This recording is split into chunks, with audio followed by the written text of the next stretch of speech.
सौर परिवार जैसी रीति नीति मानव परिवार भी अपनाए।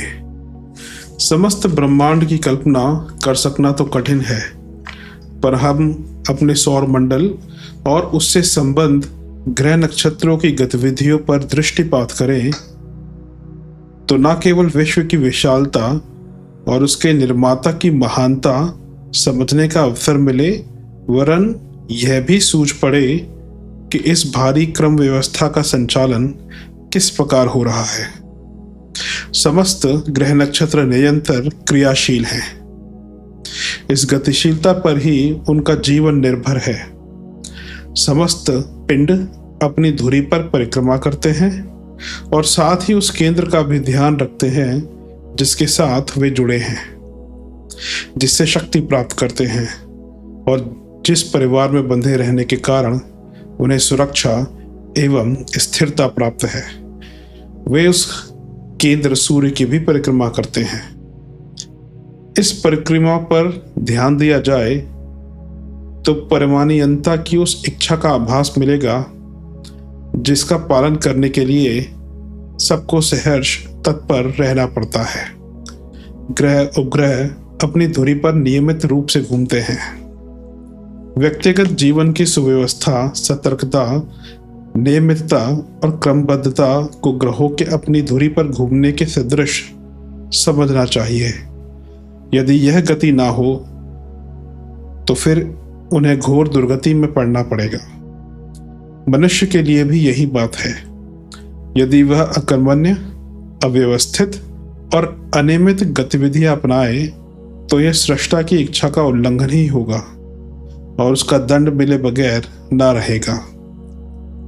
क्षुद्र ग्रह कीटकों की इस ऐसी श्रृंखला भी इस ब्रह्मांड में मारी मारी फिरती है, जिन्होंने निर्धारित मर्यादा का उल्लंघन करने का दंड अपने अस्तित्व को छिन्न भिन्न करने के रूप में भोगा है। अपनी धरती पर घूमते रहना, अपने ही गोरख धंधे में उलझे रहना पर्याप्त नहीं, समाज रूपी केंद्र का भी ध्यान रखा जाना चाहिए।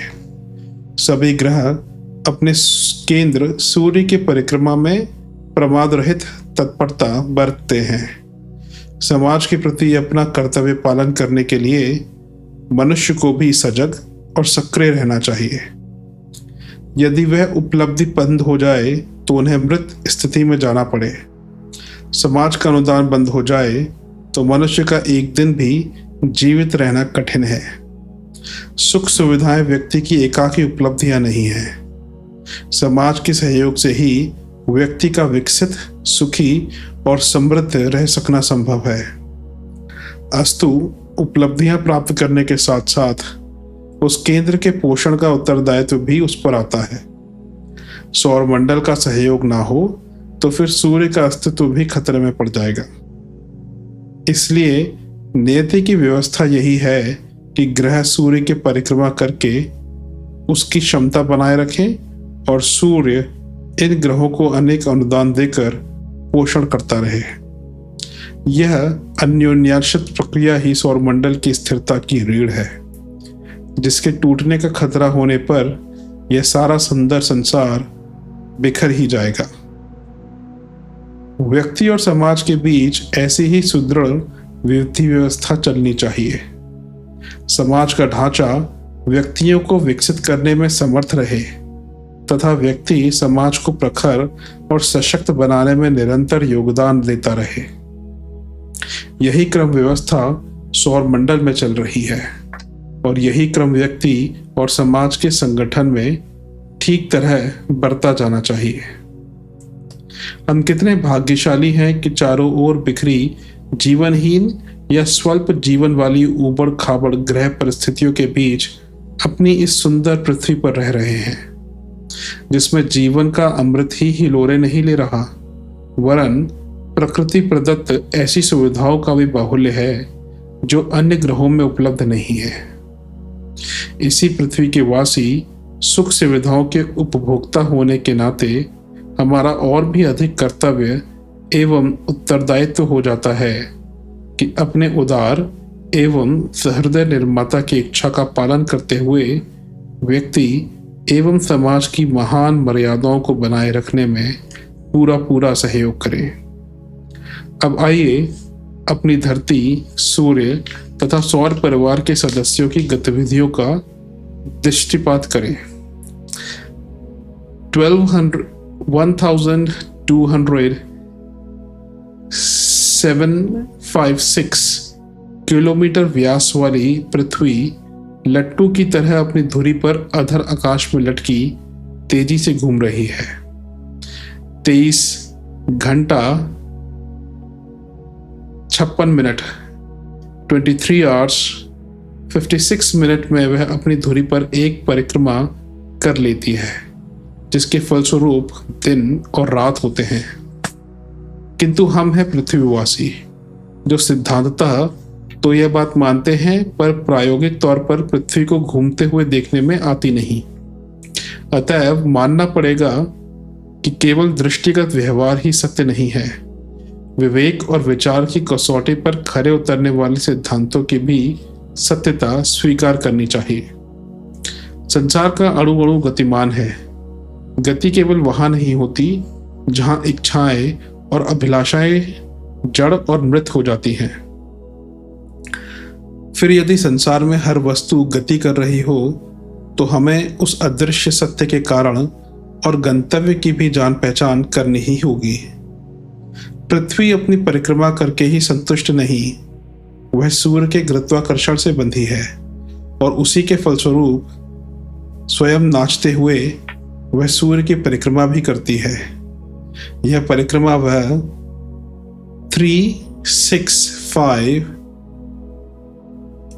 into 1/4 दिन में पूरी करती है। 365 1/4 दिन का भाग परिक्रमा में अधिक लग जाने के कारण ही हर चौथा वर्ष लीप ईयर माना जाता है, जिसमें फरवरी 28 के बजाय 29 दिन की होती है। यह थी अपनी पृथ्वी की बात। अब और आगे चलते हैं तो सूर्य के सबसे समीप ग्रह में सबसे छोटा 3000 माइल्स वाला बुध दिखाई देता है। सूर्य से 360,000,000 मील दूर से सूर्य की परिक्रमा कर रहा है। अपनी परिक्रमा वह 88 डेज में करता है। थोड़ा सुस्त है, अर्थात बुध का दिन पृथ्वी के 44 दिनों के बराबर और रात भी 44 दिनों के, अर्थात 5 to 8 528 घंटों के बराबर होगी। हम एक परिस्थिति में रहने के आदी हो गए हैं, इसलिए दूसरी परिस्थितियों को भी ध्यान में लाएं तो इतनी लंबी रात और इतने लंबे दिन पर कुतूहल हुए बिना ना रहा जाए। और फिर यह विचार भी उठे बिना ना रहे कि क्या संसार में कोई ऐसा बिंदु भी है जहां ना कभी रात होती हो और ना कभी दिन, संपूर्णतः दृष्टा बिंदु। बुध की तरह शुक्र भी अंतर्ग्रह है। अंतर्ग्रह का अर्थ है जो सूर्य और पृथ्वी के मध्य स्थित है। शुक्र भी एक गतिशील पिंड है। रूढ़िवादी भारतीयों के समान वह अंध परंपराओं से बंध कर जीना नहीं चाहता। अपनी धुरी पर 30 दिन की और अपने शक्तिदाता सूर्य की परिक्रमा वह पृथ्वी के पूरे 225 दिन में करता है। कल्पना कीजिए, वहां 112 raised to power 1/2 दिनों का, अर्थात 3 माह 22 दिनों की रात कितनी भयंकर होती होगी। भगवान ने पृथ्वीवासियों के लिए कितना उपयुक्त वातावरण बनाया और प्राकृतिक सुविधाएं दी हैं। यह कल्पना करते ही श्रद्धा से सिर झुक जाता है।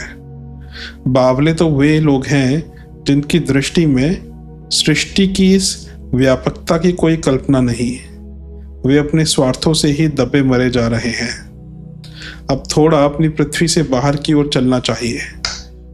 कदाचित हवा में दूर तक उड़कर चलना संभव हो और आप सूर्य के विपरीत दिशा में उड़ें तो पृथ्वी से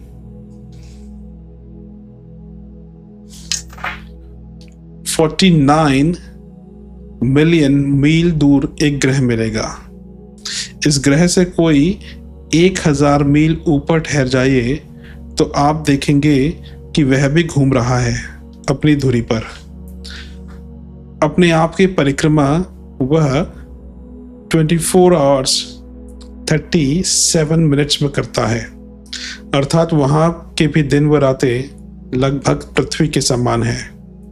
यह ग्रह मंगल है जो सूर्य की प्रदक्षिणा 687 दिन में करता है। तो उससे आगे वाला भीमकाय ग्रह बृहस्पति, जिसमें अपनी पृथ्वी की तरह की हजारों पृथ्वियां भरी जा सकती हैं, सूर्य की परिक्रमा करने में यह 12 ईयर्स का समय लेता है, 12 वर्ष। इतना भयानक ग्रह, पृथ्वी की इतनी परिक्रमा, किंतु स्वयं का उसका वेग कितना तीव्र होगा। थोड़ा कल्पना करें कि वह कुल 9 घंटे 50 मिनट में ही अपनी धुरी पर एक बार घूम जाता है। कुल 4 घंटे 44 minute, 4 days 44 minute, 4 days 55 minute का दिन और इतने ही समय की रात। पर वह छोटी सी रात भी कितनी विचित्र है कि 12 चंद्रमा एक साथ ही वहां उजाला फैलाते हैं।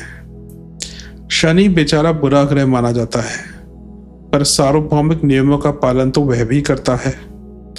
10 घंटा 14 मिनट में अपनी धुरी पर घूमने के अतिरिक्त वह 29 into 1/2 वर्ष में सूर्य की परिक्रमा करता है। यूरेनस पृथ्वी की 84 ईयर्स में तो अपनी निज की 10 hours 48 मिनट में, नेपट्यून 165 ईयर्स में एक बार सूर्य की प्रदक्षिणा करता है। तो अपनी 14 hours 48 मिनट में प्लूटो अपनी परिक्रमा 6 into 1/2 डेज में करता है। तो उसकी गति कुछ ऐसी मंद है कि अपने जीवनदाता की परिक्रमा करने में उसे पूरे 284 वर्ष लग जाते हैं। इस महान सौर मंडल के महान सदस्यों के अतिरिक्त कुछ ऐसे क्षुद्र ग्रह भी हैं जो ऊंचे और छोटे होने का परिचय निरंतर देते रहते हैं। कभी कभी कक्ष बदलते हैं तो कभी गतिविधियां। नियम और मर्यादाओं के उल्लंघन की चेष्टा करने में उन्हें अपनी चतुरता अनुभव होती होगी, पर पाया इन्होंने क्या? अस्त व्यस्त और अव्यवस्थित प्रतिक्रिया ही इन्हें भुगतनी पड़ती है। उपहासास्पद बनते हैं और क्षुद्र कहलाते हैं। प्रकृति इन्हें भी रखती तो नियंत्रण में ही है, अन्यथा वे अपने को नष्ट करें और दूसरों को संकट पैदा करें। इसलिए उन्हें छूट भी एक सीमा तक ही मिलती है। इस उपलब्ध स्वतंत्रता का दुरुपयोग करके ये क्षुद्र ग्रह किस तरह अपनी गरिमा खो चले, महानता से च्युत होकर क्षुद्र परिस्थितियों में रहने लगे। इस तथ्य को यदि समझा जा सके तो मनुष्य महानता की गरिमा को ही स्वीकार करे और क्षुद्र ग्रहों जैसी दुर्दशा में पड़ने से बचा रह सके। क्षुद्र ग्रहों की पहचान के लिए खगोल शास्त्रियों ने इनके नंबर नियुक्त कर रखे हैं। ये है भी वस्तुतः बहुत वाचाल, चंचल और शरारती। 433 नंबर का क्षुद्र ग्रह इरोस कई करोड़ मील दूर है, पर घूमते घामते यह पृथ्वी के 1 करोड़ मील पास तक चला आता है। 1566 नंबर का इकारस, जिसने सन 1968 ईस्वी में पृथ्वी में तहलका मचा दिया था, कहा जाता था कि उसके पृथ्वी से टकरा जाने की संभावना है। इस तरह का दुस्साहसी ग्रह है कि सूर्य और बुध के मध्य वाले अत्यंत भीषण गर्म स्थान की भी परिक्रमा कराता है। हर्मेस नामक ग्रह भी इकारस की तरह सन 1967 ईस्वी में पृथ्वीवासियों को डरा गया था। अब तो वह न जाने कहां चक्कर काट रहा होगा। वेस्टायो पृथ्वी से औसतन 22 करोड़ मील दूर का बौना ग्रह है। पर वह भी शांत नहीं। सूर्य की परिक्रमा करते हुए वह पृथ्वी के 10 करोड़ मील पास तक चला आता है। वह सूर्य भगवान के आसपास 3 × 1/2 वर्ष में चक्कर काट लेता है, जबकि अपनी ही धुरी पर वह 10 घंटे 45 मिनट में घूम लेता है। घूमने में हाइडाल्गो की अपनी शान है। वह कभी कभी 9 चंद्रमा वाले शनि देवता से भी बिना डरे उनके आकाश तक घूम आता है। सूर्य स्वयं भी अपनी परिक्रमा कर अपने स्वत्व की रक्षा करता है। साथ ही विराट परमात्मा के प्रति अपनी निष्ठा की अभिव्यक्ति के लिए वह अपने समस्त परिवार के साथ दंडवती परिक्रमा के लिए निकला हुआ है। यह विराट की परिक्रमा वह 25 करोड़ वर्ष में पूरी करता है। इसके लिए उसे प्रति सेकंड 200 किलोमीटर की गति से चलना पड़ रहा है, जबकि वह अपनी धुरी का चक्कर भी 25 डेज 7 आवर्स और 48 मिनट में लगाता रहा है। न केवल सूर्य वरन विराट ब्रह्मांड का हर पिंड गतिशील है। हमारा सूर्य जिस आकाश गंगा से जीवन ले रहा है, वह और उससे दूर की आकाश गंगाएं भी प्रकाश की सी भयंकर गति से कहीं जा रही हैं। समस्त सृष्टि का उद्गम किसी एक ही बिंदु से हुआ, वही अनंत ब्रह्मांड की नाभि होगी। विराट चेतना भी उसी का अंश है। उस सार्वभौमिक चेतना का दर्शन ही जब निर्जीव ग्रहों का लक्ष्य है, तो मानवीय चेतना उसे जानने पहचानने की चेष्टा क्यों ना करे। आकाशस्थ ग्रह नक्षत्र मात्र हीरे मोती जैसी शोभा सुषमा ही नहीं बिखेरते, वे महत्वपूर्ण शिक्षण भी देते हैं। यदि उस शिक्षण को हृदयंगम किया जा सके, तो हम भी एक ज्योतिर्मय पिंड की तरह अपने अस्तित्व को सफल बना सकते हैं और नियंता की इच्छा पूरी कर सकते हैं।